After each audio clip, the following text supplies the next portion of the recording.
존귀와 영광과 찬양을 받으시게 합당하신 하나님 아버지, 중국교회를 깊이 사랑하시사 지금까지 하나님을 찬양하며 영광을 누리는 예배와 사역을 온전히 들게 하심을 진심으로 감사드립니다.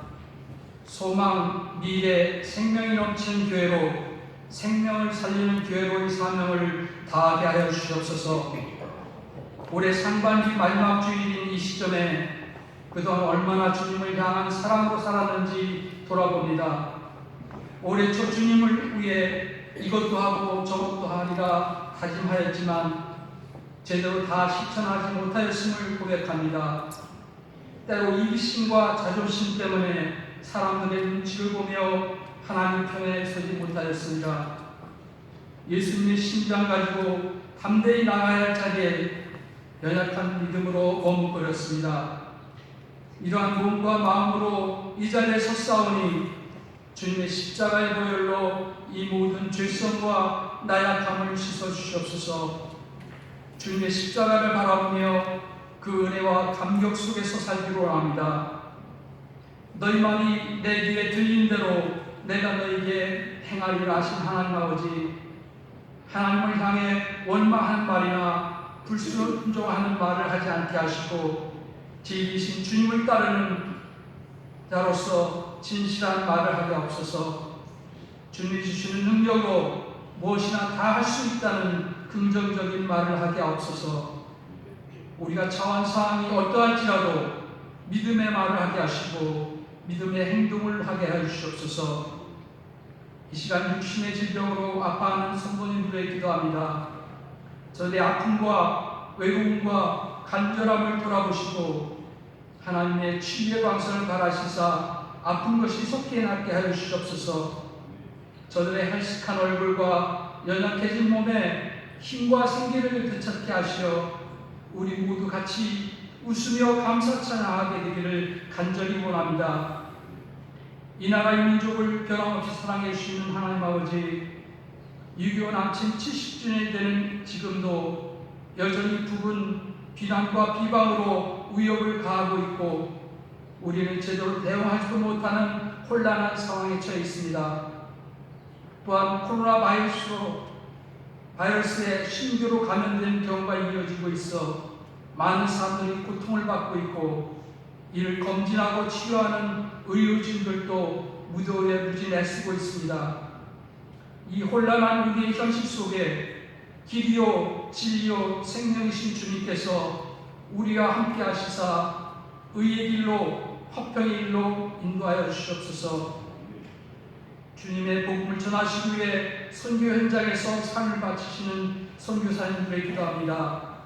특별히 우리 교회가 기도하고 파송하고 후원하는 캄보디아의 양보미 선교사님, 멕시코의 조성주 선교사님, 태국의 연현미 선교사님에게 영육간의 강건함을 주시고 성령의 충만함으로 선교 현장에서 주님이 주시는 승리를 나누게 하옵소서. 이 시간 하나님 말씀을 선포하실 담임 목사님에게 성령의 충만함을 부어주시옵소서. 목사님이 선포하시는 말씀을 통해 저희를 향하신 하나님의 뜻을 바로 깨닫는 은혜의 시간이 되게 하옵소서. 말씀을 듣는 우리의 마음밭이 옥토가 되게 하셔서 말씀의 씨앗이 떨어질 때 30대, 60대, 100대의 열매가 맺을 수 있도록 축복하여 주시옵소서. 찬양 중에 거하시는 하나님 아버지, 우리 모두의 감사 찬양을 기뻐 받아 주시옵소서. 우리 충주교회를 늘 사랑하시는 예수 그리스도의 이름으로 기도합니다. 아멘. Oh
아무리 많은 바이러스가 떠돌아다닌다 해도 극복할 수 있는 면역성과 적응력을 가지고 창조되었습니다.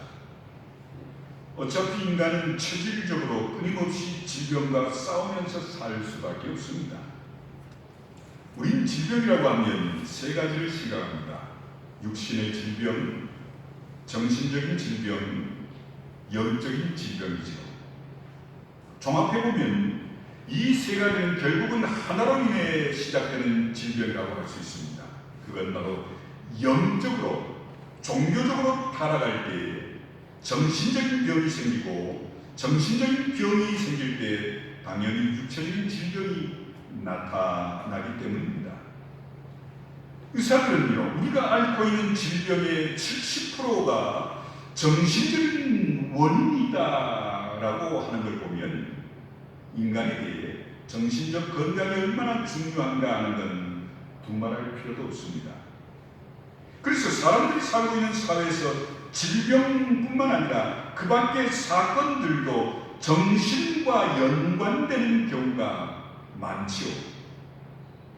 뭔가에 누군가에 심하게 혈기와 분노를 부리고 나서 자동차를 몰고 나가면 사고 나기 십상이지요.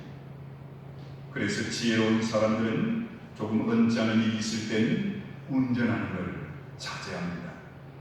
어떤 분은 정신적인 갈등이 심할 때는 아무리 바빠도 마음을 진정시키고 기다렸다가 자동차를 운행합니다.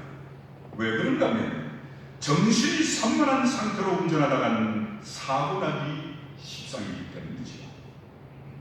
지혜로운 사람들은요, 심리적으로 불안할 땐 누군가를 만나면 인간관계에서 그만 어이없는 실수를 저지른 것을 알기에 이런 때는 가만히 기다렸다가 정신적으로 심리적으로 안정을 되찾은 후에야 인간관계를 갖는 걸 봅니다.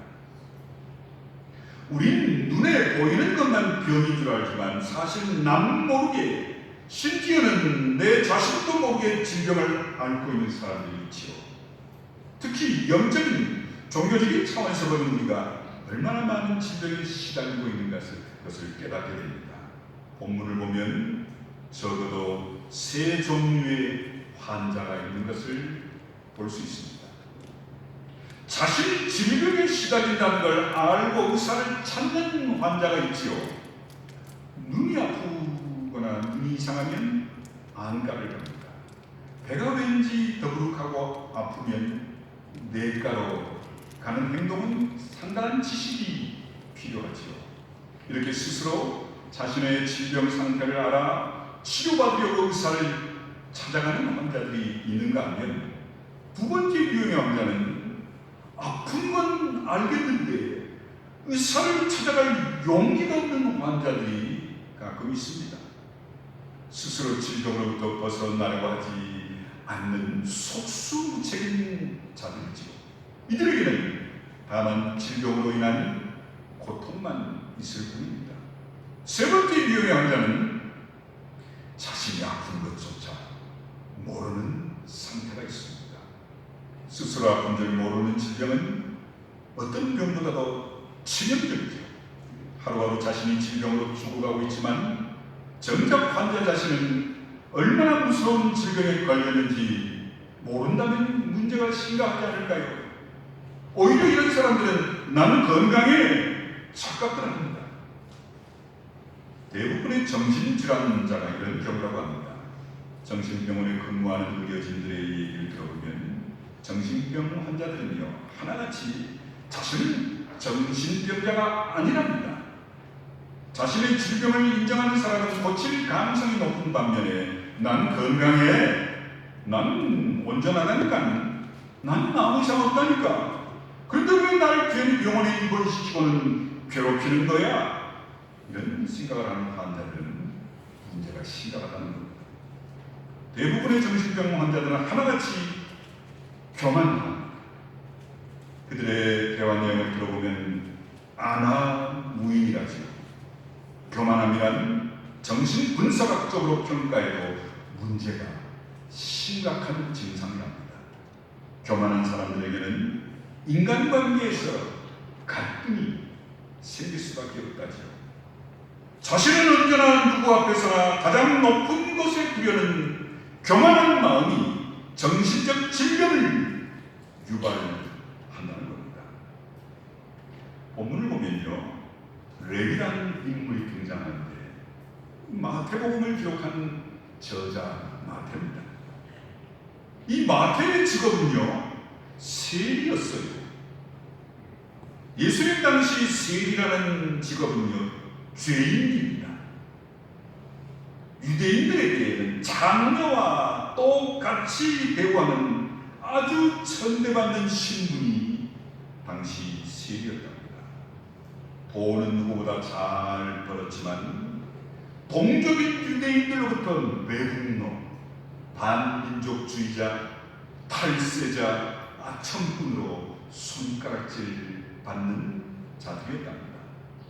이런 직업에 있던 마태는 그런데 마음에 늘 고민과 갈등이 있었던 모양입니다. 언제 이런 생활에서 벗어날 수 있을까? 이건 아닌데.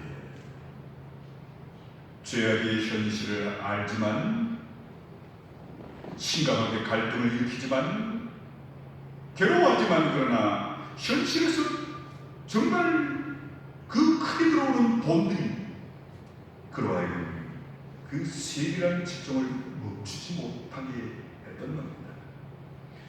그의 마음 중심의 간절한 고민과 절망의 몸부림을 그의 눈빛을 보고 정확하게 파악하신 예수님은 이미 마태의 그 고통과 번민을 다 꿰뚫어 보셨고 측은히 여기셨습니다.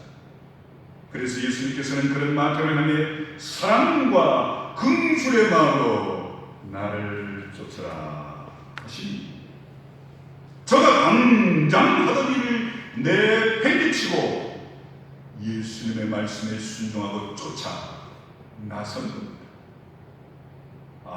누구도 말하지 못하던 마음 중심의 번민과 고통, 절망, 좌절을 다 꿰뚫어 보시면서 자신을 온전한 사랑으로 불러주시는 것이 너무 감사해 자신의 집에 예수님을 모시고 잔치를 베푼 겁니다. 그런데 잔치에 모인 사람들은 마태가 세리였으니 그 무리들 역시 세리 아니면 비슷한 직종에서 동족들로부터 경멸당하던 자들이었을 겁니다.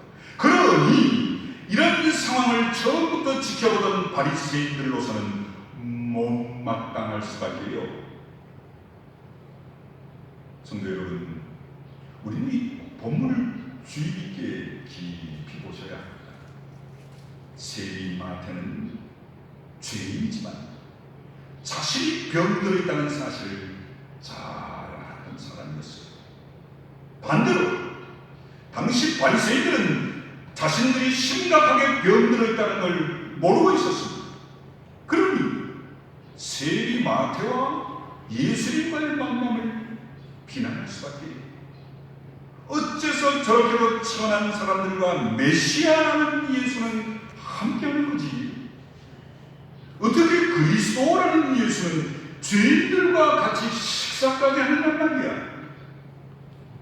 바리새인 본인들도 심각한 환자들임에도 교만한 까닭에 자신이 죄인인 줄, 자기도 병들어 있다는 사실을 모르고 예수님까지 비난하고 있는 것을 보셔야 됩니다. 본문 말씀에는요, 세리 마태, 바리새인 말고도 또한 부류의 환자들이 등장합니다. 본문은 기록하고 있지 않은데요, 이것도 저것도 아닌 적당한 경계선 밖에 서 있는 환자들이 그곳에 수두룩했습니다. 저들은요, 예수님 앞에 나오지도 못했고요, 예수님을 부인하지도 못했습니다. 이처럼 볼 때 본문은 세 종류의 환자가 있다고 증거하고 있습니다. 예수님께서 세상에 오셔서 복음을 전하실 때 무리들에게 첫 번째로 주신 인상이 의사셨어요. 많은 불치의 환자들을 어루만지시고 불쌍히 여기시고 고쳐주셨죠. 의사이신 예수님, 치유자이신 예수님, 사람들 앞에서 저들의 몸과 마음, 영과 생활을 치료해 주시고 삶의 본질을 치유해 주셨지요. 그래서 오늘 이 시간은 의사이신 예수님을 생각해 보면서 은혜를 나누고자 합니다. 의사는요, 예나 지금이나 환자의 현재 상태만을 봅니다. 지금 내 앞에 온 환자가 얼마나 세상을 많이 아는지, 세상적으로 높은 지위에 있는지, 많은 돈을 가졌는지 여기는 거의 관심을 갖지 않습니다. 물론 참고는 하겠지만 의사의 눈앞에는 환자 그 자체만 있을 뿐이고 지금 환자의 현재 상태만을 보지요. 어느 환자가 수술 전에 의사를 붙들고 이렇게 간절히 부탁을 합니다. 선생님, 내겐 돈이 얼마든지 있습니다. 명예도 지위도 있습니다. 다만 없는 게 있다면 건강뿐입니다. 선생님, 제게 없는 건강을 주십시오. 건강 하나만 빼고는 뭐든지 다 있습니다. 그러자 의사가 빙그레 웃으면서 이렇게 얘기했답니다. 아닙니다. 당신은 지금 거짓말을 하고 있습니다. 건강 하나만 없는 게 아니라 당신한테는 사실 아무것도 없는 겁니다. 건강이 없다면 돈이 많은들 뭔 소용이 있겠으며 명예와 지위가 뭔 소용이 있겠습니까? 건강이 없다면 아무것도 당신께 될 수 없지 않습니까? 사랑하는 성도 여러분, 의사의 눈에는요, 환자의 명예, 지위, 재산 참고하겠지만 그게 중요한 게 아닙니다. 환자의 지금 몸 상태, 지금 환자가 어떤 질병을 앓고 있는지 현재 그 사실 그대로를 볼 뿐입니다. 병원에는요, 환자들을 위해 특실이라는 게 마련되어 있습니다만 특실이라고 해 그 병동에 입원했다고 죽을 사람이 사는 법 봤습니까? 의사의 눈에는 특실에 입원한 환자도 환자고 입원할 돈이 없어 쩔쩔거리는 환자도 환자일 뿐입니다. 예수님은요, 환자를 보실 때 세 가지 측면에서 보셨습니다. 성경에 보면 먼저 죄와 관련해 보셨습니다. 우리 예수님께서 환자를 고치실 때 내 죄 사함을 받았느니라 말씀하시는 걸 성경을 통해 봅니다. 지금 환자의 질병이라는 게 환자의 죄와 깊이 관련되어 있음을 예수님은 말씀하셨던 겁니다. 사실입니다. 우리의 질병 깊은 곳에는 죄가 있기 마련입니다. 죄 때문에 질병이라는 현상이 나타나는 걸 성경은 분명히 증거합니다. 그 다음 예수님은요, 환자를 보실 때 하나님의 뜻과 관련시키셨어요. 요한복음 9장 3절에서 예수님 말씀하시기를 예수께서 대답하시되 이 사람이나 그 부모의 죄로 인한 게 아니라 그에게서 하나님이 하시는 일을 나타내고자 하시니라 하시며 태어날 때부터 소경된 사람을 가리켜 말씀하셨어요. 날 때부터 소경된 사람을 보시면서 그가 이렇게 된 것에는 하나님께서 하시고자 하는 하나님의 교육적 섭리, 선교적 섭리가 있다는 걸 분명히 말씀하셨습니다. 또한 예수님은요, 환자를 보실 때 귀신에게 사로잡히고 사탄의 종이 되어버린 하나님의 자녀를 지극히 여기시는 걸 봅니다.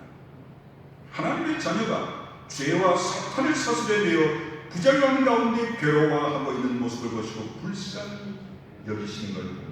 그러므로 이 모든 걸 종합해보면 예수님은 질병을 하나의 현상으로 보신다는 걸 성경은 증거합니다. 겉으로 나타난 현상에는 깊은 곳에 원인이 있기 마련이죠. 의사는 환자의 어디가 아픈지 드러난 현상과 뒤에 숨겨져 있는 아픔의 원인을 찾기 위해 수고하잖아요. 원인을 찾고자 몇 날 며칠 검사하고 특별한 사진을 찍고 여러 가지를 애쓰며 겉으로 드러난 현상 뒤에 숨겨진 원인을 찾아내고자 애쓰지 않습니까? 그런데 여기서 우리가 알아두어야 할 것이 있습니다. 환자는요, 아픈 것만 알고 원인을 거의 모릅니다. 환자 자신은 환자라서 자신의 고통의 원인을 모릅니다. 거의 대부분 여기에 문제가 있죠. 이런 환자의 질병이 깊어져 가면 가정이 파괴되고 사회적으로도 문제가 발생합니다. 결국은 환자의 몸 주변의 질병으로 인한 심각한 현상들이 드러나지요. 그렇게 되면 환자에게는 세상이 뿌리째 흔들립니다. 그러나 환자 자신이나 지켜보는 자들이나 모두 이렇게 된 원인을 모른다는 게 더 심각할 뿐입니다. 무엇 때문에 환자의 고통이 더해가고 육신이 파괴되어 썩어져가고 절망할 수밖에 없는지 원인을 제대로 알지 못하는 게 대부분이지요. 오직 육신의 고통으로 인한 아픔과 그로 인한 절망만 있을 뿐입니다. 나중에 진통제로도 고통을 이길 수 없어 절망하고 포기하는 분들을 많이 봅니다. 그 질병의 원인을 본인도 아무도 모르는데 의사는 알게 되지. 이런저런 것이 고통과 질병의 원인이라고 분명히 진단 결과를 내립니다. 이때 환자는 의사의 진단을 받아들여야만 합니다. 내 질병의 원인을 내가 인정해야 치료가 가능하기 때문이죠. 마찬가지로 성도 여러분, 인간은 누구나 현재 자신의 절망적인 고통에 대해 전능하신 여호와 하나님께서 말씀하시는 섭리와 예수님께서 말씀하시는 원인을 먼저 인정해야 하고요. 그것이 해결되지 않을 때로는 주님의 심판을 시인하고 돌이켜 회개해야만 육신의 질병으로부터 벗어날 뿐 아니라 구원받을 수 있음을 믿으시길 간절히 축원합니다. 그럼 지금 성도 여러분은 건강하세요? 참 죄송한 말씀이지만 사람은요 가끔 아파볼 필요가 있는 것 같습니다. 사람이 아플 때 생각과 건강할 때 생각은 전혀 다르지요. 건강할 때 생각하는 사랑의 개념과 병들어 누워있을 때 생각하는 사랑의 개념은 전혀 다릅니다. 기도를 드려도 건강할 때 드리는 기도와 병든 상태에 드리는 기도의 제목과 자세는 분명히 다를 겁니다. 어느 쪽이 더 진실하고 겸손할까요? 질병은 우리로 하여금 철저히 겸손하게 자신과 주변을 깊이 들여다보게 만듭니다. 건강할 때 미처 생각하지 못했던 걸 질병은 생각하게 합니다. 이것도 중요하고 저것도 중요한 이 일저일 다 해야겠다 요란스럽게 살다가도 일단 질병에 들어 고통스러워지면 모든 게 중단되지요. 그리고는 결국 이렇게 생각합니다. 언젠가는 이처럼 고통스럽게 끝나고 말게 인생이구나. 세상에 할 일 다 하고 자신이 가고 싶을 때 선택에 죽는 사람이 있습니까? 누가복음 12장 20절에서 예수님이 이렇게 말씀하셨지요. 하나님은 이르시되 어리석은 자여 오늘 밤에 내 영혼을 도로 찾으리니 그러면 내 준비한 것이 누구의 것이 되겠느냐. 사랑하는 성도 여러분, 건강을 잃어버리면 젊음, 실력, 명예, 물질 아무 소용없도록 모든 게 다 의미를 잃고 마는 걸 우리는 깨달아야 됩니다. 자, 그럼 성도 여러분, 시간 한번 깊이 생각해 보시기 바랍니다. 우리는 이 질병이 들 때마다 어떤 의미에서 죽음을 한 번씩 재촉받고 있다는 걸 깨달으셔야 돼요. 그때 그 순간 예수님께서 우리 심령을 두드리시며 이렇게 말씀하시는 걸 깨달아야 할 겁니다. 내게도 마지막이 가까워지고 있다는 걸 잊지 마라. 지금 내가 하던 일을 마치기까지 살 수 있는 게 아니고 뜻하지 않게 멈춰야 할 때가 있답니다. 그 상태로 끝나게 될지도 모른다. 이렇게 예수님께서는 질병에 처한 우리에게 깨달음을 주시고 깊이 생각하게 하심을 인정하셔야 됩니다. 예수님은 질병 중에서 나의 인생을 돌아오게 하시고요, 내 인생을 정비하게 하심을 믿으셔야 됩니다. 잠시 멈추어 깊이 생각하게 하시고 정신없이 돌아가는 내 인생의 궤도를 돌아보게 하시고요, 수정하게 하시고, 그래서 하나님이 기뻐하시는 길을 재촉하심을 깨달으시길 간절히 축원합니다. 의사는 환자를 볼 때요 병리적으로 본답니다. 이 병리적으로 본다는 건 환자의 질병의 원인이 뭔지, 어느 정도 경과됐는지, 치료는 어떤 방법이 있는지 종합적으로 보는 걸 병리적으로 본다고 합니다. 우리 입장에서는 타고난 환자라서 날 때부터 알아온 질병이라면 이제 와서 무슨 말을 하겠어요? 난 태어날 때부터 그걸 타고난 걸, 그런데 의사는 다르다는 겁니다. 모든 걸 병리적으로 보는 의사는 본래는 그런 게 아닌데 뭔가 잘못됐기 때문이라며 잘못 알아, 잘못 살아, 잘못 뭔가를 먹어 어떤 악조건 때문에 이런 현상이 왔다라고 판단한다는 거죠. 마찬가지로 받아야 할 사랑을 충분히 받지 못했기 때문이며 들어야 할 하나님의 말씀에 순종하지 못했기 때문이라고 지금 우리의 고통을 진단하시는 의사 되신 예수님께서는 그런 이유 지금 나의 질병이 발생한 것이라고 우리를 진단하십니다. 예수님께서 모든 현상, 모든 죄, 모든 죄인들을 다 영적으로 꿰뚫어 보십니다. 그리고는 치료해야겠다, 치료받을 수 있는 죄인이다 생각하십니다. 절대로 예수님은 어떤 질병 앞에서도 죽음 앞에서도 절망하지 않으셨지요. 여기에 의사 되시는 예수님의 믿음이 있는 것. 의사가 환자를 치료할 때는요 많은 위험이 따르죠. 치료하다 의사가 질병에 걸릴 수도 있답니다. 문둥병 환자를 치료하다 문둥병 환자가 되기도 하고 전염병을 치료하다 세균에 감염되는 의사들도 있다지요. 그래서 예수님은 죄인들을 치료하시다가 죄인의 친구 불면허스러운 대접을 받으셨고 죄인이라는 무명까지 쓰셨지 않습니다. 그런데 성도 여러분, 예수님께서 이렇게 우리를 치료하시면서 요구하신 것이 있습니다. 그건 바로 믿음입니다. 의사는 환자에게 무엇보다 먼저 믿음을 요구합니다. 환자가 의사를 믿지 못하면 치료할 방법이 없지요. 그래서 환자는 의사 앞에는 솔직해야 하고 진실해야 하고 비밀이 없어야 합니다. 자신에게 나타나는 현상을 그대로 내놔야 하고 의사가 말해주는 원인에 전적으로 수긍해야 됩니다. 때론 의사에게 우리는 내 생명을 맡기지요. 사랑하는 성도 여러분, 우리는 우리의 치유자 되시는 예수님을 믿으시길 간절히 축원합니다. 오직 믿음만이 예수님의 창조주로서의 치유의 능력을 체험할 수 있음을 믿으시길 바랍니다. 그러면 이 믿음을 어떻게 증거하느냐? 치유자 되신 예수님 앞에 우리의 믿음을 어떻게 증거하냐면 순종으로 믿음이 증거됩니다. 예수님께서요 날 때부터 소경된 사람에게 다른 행동을 요구하지 않으시고 실로암 연못에 가서 씻으라 하셨어요. 이때 이 실로암까지 지팡이를 더듬거리며 걸어가는 소경 환자의 믿음과 순종을 요구하신 겁니다. 예수님이 가라시니 믿음으로 순종한 겁니다. 이해 안 되죠? 지금 당장 여기서 그 눈을 뜨게 해주시면 좋겠는데 예수님은 그 소경이요 예수님의 말씀을 믿고 순종할 때 믿음으로 순종하는 과정을 통해서 기적적으로 고침받을 수 있음을 환자 본인뿐만 아니라 오늘 우리에게도 말씀하십니다. 성도 여러분, 저희 집에도 아마 여러분 집에도 먹다 남은 약봉지가 있을걸요. 의사들이 가장 힘들어하는 게 이거랍니다. 사흘 동안 시간 맞춰 잘 드세요. 약을 처방해주면 대부분 고작 하루 이틀 먹어보고는 약을 끊는답니다.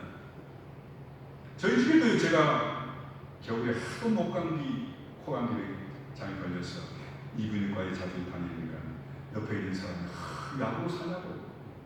난 힘들어 죽겠는데 빨리 약을 먹어야 내가 소리가 찬양을 하지.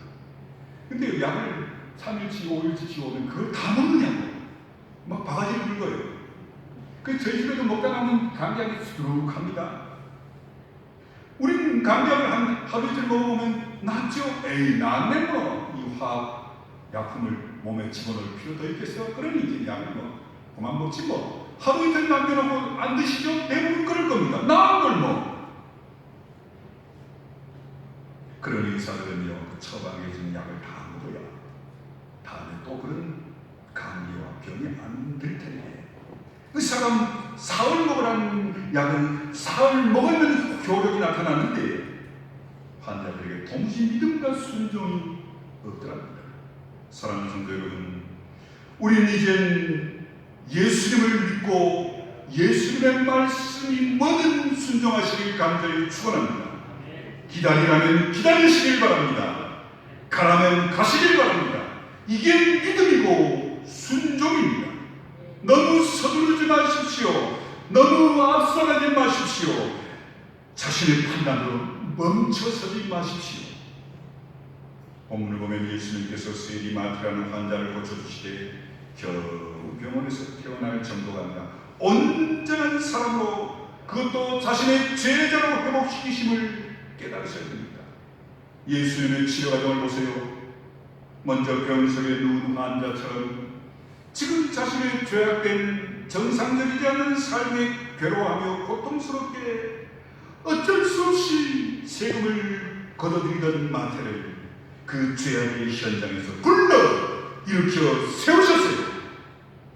그처럼 치료하신 뒤에 그의 집에 함께 거하셨습니다. 인간관계를 회복해 주시고 가정을 구원해 주셨다는 겁니다. 몸만 회복된다고 다 되는 게 아니라 인간관계가 회복되어야만 건강하게 살 수 있음을 예수님은 아셨어요. 그래서 예수님은 그 가정에 들어가셔서 많은 환자들과 함께 많은 죄인들과 함께 식사를 나누셨던 겁니다. 그리고 나서 그를 제자로 세우심으로 마태는 이제 예수님의 제자로서 그의 영과 육신이 건강하게 살게 된 겁니다. 예수님 말씀에 순종함으로 질병이 나고 예수님을 모신 생활을 함으로 모든 인간관계가 회복되었고 예수님의 제자가 되므로 그 세계 전체가 구원받았음을 믿으시길 간절히 축원합니다. 예수님은 모든 죄인을 불러 구원시키기 위해 오셨으나 바리새인들은 스스로 의인인 줄 착각했기에 스스로 난 병이 없다라고 착각했기에 구원받지 그들의 영적 질병을 치유받지 못했다는 걸 깨달으셔야 됩니다. 마태와 같이 자신이 죄인인 줄 알 때 이거는 이래서는 안 되는데 그럼에도 사탄의 손아귀에서 벗어나지 못하는 자신이 정말 고통스러울 때 주님께서 부르실 때 겸손히 주저하지 않고 나올 때 일어날 때 주님은 사탄의 손에 사로잡혀 있는 우리를 부르실 때 우리는 그 부르심에 응답할 때 모든 질병을 치유하시는 의사 되신 예수 그리스도를 믿고 그 말씀에 온전히 순종할 때 예수 그리스도로 인해 구원받고 예수 그리스도의 은혜 가운데서 건강하게 살게 되고 예수 그리스도와 동행하며 예수의 제자로 승리하며 살게 될 줄 믿으시길 간절히 축원합니다. 사랑하는 성도 여러분, 오늘도 마태와 같이 돈, 명예, 권력, 세상 그것이 아니라 오직 예수 그리스도로 인해 온전히 건강을 회복하게 될 수 있음을 믿으시길 간절히 축원합니다. 사랑하는 성도 여러분, 코로나19와 같은 절망적 상황에서 우리에게도 마태와 같이 오직 예수님 앞에서 믿음과 순종으로 인한 건강한 삶을 누리시기 다시 한번 간절히 축원합니다. 기도하겠습니다. 살아계신 아버지 하나님, 오늘 우리 앞을 절망적으로 가로막고 있는 코로나19와 같은 질병 앞에서 우리를 온전히 회복시키시는 분은 예수님 뿐임을 믿고 순종하는 건강한 삶을 사는 우리 모두가 되게 주시옵소서. 예수님의 이름으로 축복하며 기도하옵나이다. 아멘.